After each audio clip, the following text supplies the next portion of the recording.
નમસ્કાર મિત્રો, હું કીર્તિ સોની મારી ચેનલમાં તમારું સ્વાગત કરું છું. મિત્રો, શું તમારા માથા પર કર્જ વધી ગયું છે? આવક કરતાં જાવક વધારે છે? ધંધા નોકરીમાં બરકત નથી? શેર માટેની ખોટ છે, એટલે કે પારણું બંધાતું નથી? તો ચિંતા મુક્ત બની જાઓ અને ચાલો મારી સાથે. હું તમને એ જગ્યા પર લઈ જાઉં છું જ્યાં તમારા તમામ પ્રશ્નોનું નિવારણ થશે. હા મિત્રો, હું તમને લઈ જાઉં છું શ્રી કુબેર દાદાના મંદિરે, જે ગુજરાતના વડોદરા જિલ્લાના ડભોઈ તાલુકાના કરનાળી ગામે નર્મદા નદીના તટ પર વસેલું છે. વિશ્વમાં શ્રી કુબેર દાદાનું કરનાળીમાં આ એક જ મંદિર છે જ્યાં દર્શન કરવાથી તમે ધનભાગી બનશો. કર્ણવ ઋષિના નામ પરથી આ ગામનું નામ કરનાળી પડ્યું છે. અહીં મિત્રો ચોખા અને સોપારી આપવામાં આવે છે. ચોખા લાલ કાપડમાં મૂકી તમે તમારી તિજોરી મૂકશો અને સોપારી તમારા દેવસ્થાનમાં મૂકશો અને તેની પૂજા કરશો ને તો તમારા તમામ પ્રશ્નો હલ થઈ જશે. મિત્રો, અહીં આવવા માટે તમારે વડોદરા અવશ્ય આવવું પડશે, કારણ કે વડોદરાથી જ કરનાળી ફક્ત 65 કિલોમીટર અંતરે આવેલું છે.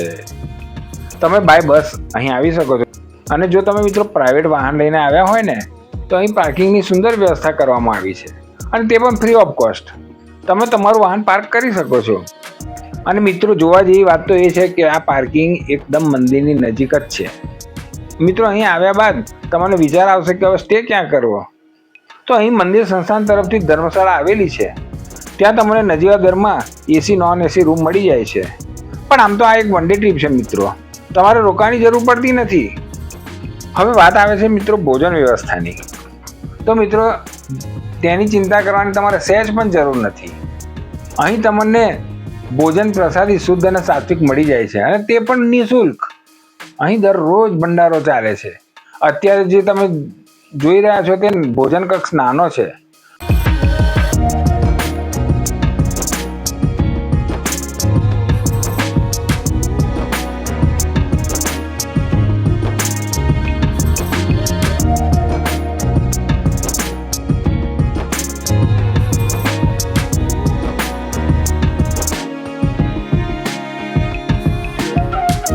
પણ અહીં અમાવસના દિવસે હજારોની સંખ્યામાં ભક્તોનો ધસારો હોવાથી મોટા હોલમાં ભોજન પ્રસાદીનું આયોજન થાય છે, જ્યાં કોઈપણ જાતના ભેદભાવ વગર તમામ ભક્તો સાથે બેસીને ભોજન પ્રસાદી ગ્રહણ કરતા હોય છે.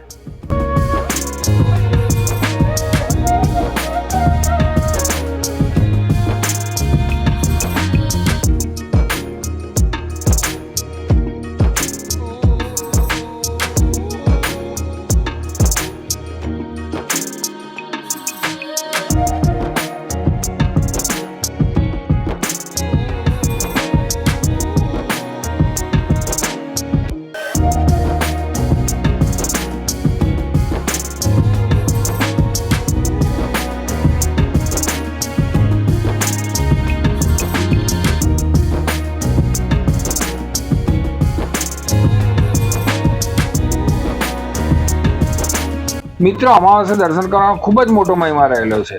એવું કહેવાય છે મિત્રો કે અમાવસના દિવસે શ્રી કુબેર દાદાની હાજરી હોય છે, અને અહીં જે પણ ભક્ત 5 અમાવસ દાદાના દર્શન કરવા આવે છે ને તેની મનોકામના દાદા અવશ્ય પરિપૂર્ણ કરે છે. તો મિત્રો, આ છે મંદિરનો મેઇન ગેટ. અહીંથી થોડા પગથિયા ચડીને મંદિરના પરિસરમાં જશો તો પ્રથમ તમને પવિત્ર પીપળાના દર્શન થશે, અને આ પીપળાની આસપાસ જ 12 પ્રતિકાત્મક જ્યોતિર્લિંગના પણ દર્શન થશે. ત્યારબાદ રણછોડરાયજીનું મંદિર, સિદ્ધનાથ મહાદેવનું મંદિર, બહુચરાજી માતાનું મંદિર, શીતળા માતાનું મંદિર, શનિદેવનું મંદિર, હનુમાનજીનું મંદિર, આમ ઘણા બધા નાના મંદિરોના પણ દર્શન થાય છે. ત્યાં તમે દર્શન કરી શકો છો.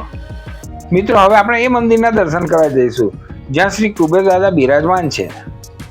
આમ તો જો કે અહીંયા ફોટોગ્રાફીની મનાઈ છે, પણ મેં આ વિડીયો એમની મંજૂરીથી લીધેલો છે. આમ તો જો કે મિત્રો અહીં આગળ વિડીયોની પરવાનગી આપતા નથી, પણ મેં રિક્વેસ્ટ કરી અને મારી રિક્વેસ્ટ એમને મંજૂર રાખી છે. કારણ કે જે ભક્તો અહીં ના આવી શકતા હોય, જે ભક્તો દાદા પર પૂરી આસ્થા રાખે છે, જે લોકો બીમાર છે, જે લોકો ચાલી નથી શકતા, તો તે પણ દર્શન કરી શકે, એટલે મને મંજૂરી મળી ગઈ હતી. તો મિત્રો, તમે દર્શન કરી શકો છો.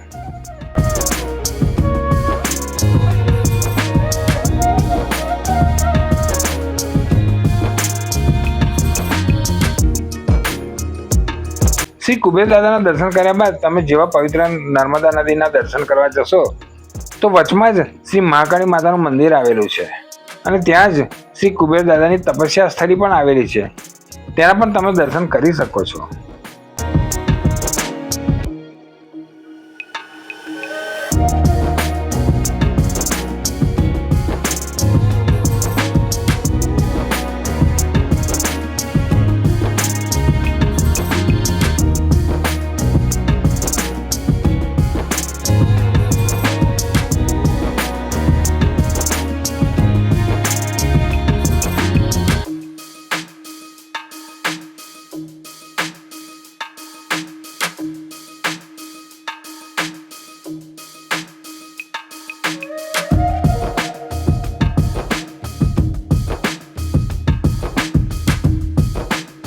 મિત્રો, હવે તમે શ્રી નર્મદા નદીના પણ દર્શન કરી શકો છો.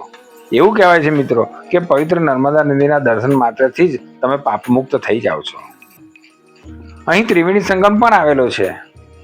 મરણોપરાંતની થતી તમામ પ્રક્રિયા વિધિ અહીં થાય છે, જેવી કે મુંડન વિધિ, તર્પણ વિધિ, પિંડદાન વિધિ, નારાયણ બલિ, આવી તમામ પ્રકારની વિધિ ત્રિવેણી સંગમ પર કરવામાં આવે છે.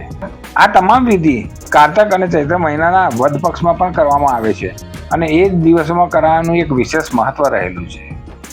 મિત્રો, કનાડી આવો અને દાદાના દર્શનનો લાભ અવશ્ય લેજો. દાદા તમારી સર્વ મનોકામના પૂર્ણ કરશે.